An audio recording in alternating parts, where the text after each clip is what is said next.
বন্ধুরা good morning, কেমন আছো তোমরা সবাই? আশা করছি সবাই খুব ভালো আছো। আমিও ভীষণ ভালো আছি। আর প্রচণ্ড গরম পড়েছে, সবাই সাবধানে থেকো, ভালো থাকো। আর এখন স্নান করে রেডি হয়ে নিয়েছি, চলো একটু ঘুরে আসি। দাঁড়িয়ে রয়েছি টোটোর জন্য। আর মা আমাকে সব সময় টোটোতে তুলতে আসে, যেখানেই যাই আমাকে টোটোতে তুলতে আসে।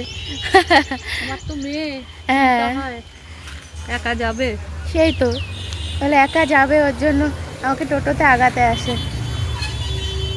ওই যে আমি যেখানেই যাই আমাকে টোটোতে তুলতে আসবে। ওই যে টোটো দেখছে, নিয়েছি এখানে। আর এই ক্যানটা নিলাম কারণ হচ্ছে এর মধ্যে 1 কিলো দুধ আছে। আমি হচ্ছে বিয়ের আগে মানত করেছিলাম ঠাকুরকে আমাদের বাড়ির ওখানে, তাই ওখানেই যাচ্ছি। চলো তোমাদেরকেও নিয়ে যায় সঙ্গে করে। চলো, ফোন রেখে আসবি, যা রেখে আস। ওই যে ছুটছে, কদে পাগলি ছুটছে। আমি এখানে টোটো করে নামলাম, বুনুকে বললাম তুই মন্দিরের ওখানে দাঁড়াবো, যে না তুই আয়, একবারে যাব। মানে ওর লজ্জা করবে একা একা যেতে, ওর জন্য। চলো দিয়ে আসি। সেই বিয়ের আগের মানত করেছিলাম, সেই এখন দিচ্ছি। করেছিলাম বরের জন্যই, কিন্তু দেয়া হয়নি। মানে ওই 1 কিলো দুধ মানত করেছিলাম। এবার ওইটাই মানে মনের মধ্যে লাগতো যে কি মানত করলাম, কত শিশুরা খেতে পায় না 1 ফোঁটা দুধ, আর আমি কি করলাম। চল আমিও করেছি তো। হ্যাঁ আমারও রয়েছে, আমি দিই না রে বাবা। চলো,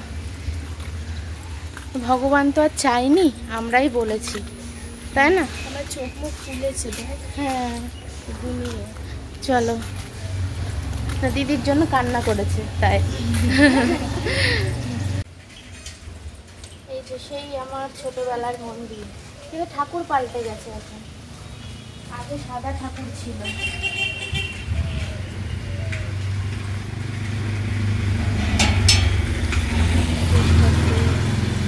আগে শিব ঠাকুরটা সাদা ছিল, তাই না বাবা বল?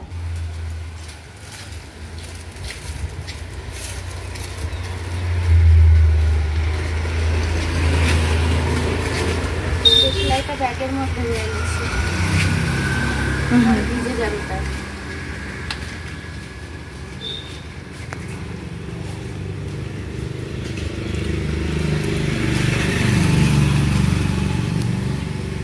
এখানে ধূপকাঠি আছে, এই ধূপদানি।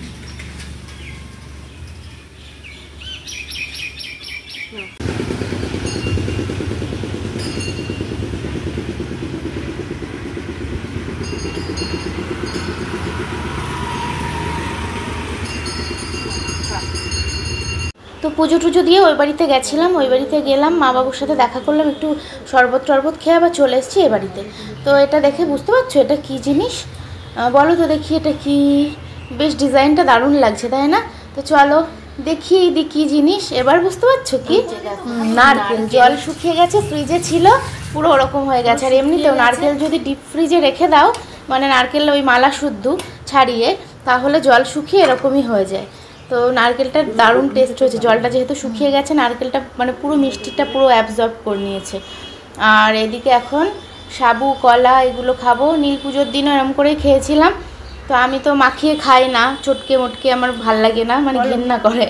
আর ওইদিকে সাবু মাখা আমার জন্য হবে, কেউ খাবে না সেটা তো হতেই পারে না। যেদিন সাবু মাখা হবে বাড়িতে সবাই সাবু মাখাই খাবে। তো এখন এটা খেয়ে নিই, তারপরে দুপুরের রান্নাবান্না একটু বাকি আছে। এই যে দেখো শাক ধুচ্ছি। এটা হচ্ছে আমাদের কি শাক বলো এটা? এটা হচ্ছে আমাদের গাছের এই ডিমি শাক, তিতো তিতো পাতা, এটা দিয়ে বড়া করব। পুরো একটা গাছ এরকম আসতো।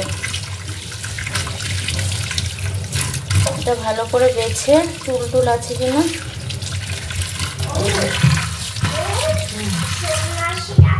এই যে দেখো, আর একটু আমি চাটনি করলাম। আমাদের তো সাবু খেয়েই পেট ভর্তি হয়ে গেছে, দুপুরে আর খাওয়া লাগবে না। এখন বাবাকে খেতে দেব, আর সেই শাকের বড়াটা করব, তাহলেই হয়ে যাবে। মা মাখাচ্ছে এই যে বেসন দিয়ে আর একটু চালের গুঁড়ো দিয়ে। আর আমি তো এগুলো কিছু খাবো না আজকে। তো আজকের ভিডিওটা না একটু পাঁচমিশালি। হ্যাঁ চলো এখনই দেখো, বুঝতে পারবে।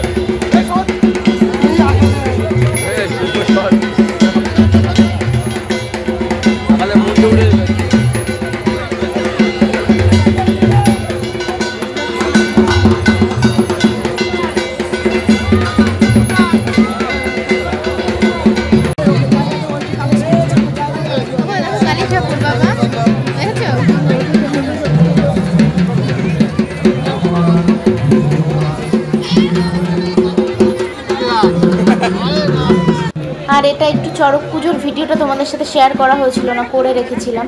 তো বজরংবলীকে তুলে রেখেছিলাম, তোমরা আশীর্বাদ নিয়ে নাও। আর এদিকে ছেলে তো মেলাতে আসলে বন্দুক কিনবে না, এটা হতে পারে না। এই যে বন্দুক নিয়ে এখন ঠাই ঠুই করছে। গাদা বন্দুক, আর কিন্তু কিছু চাইবে না কিন্তু।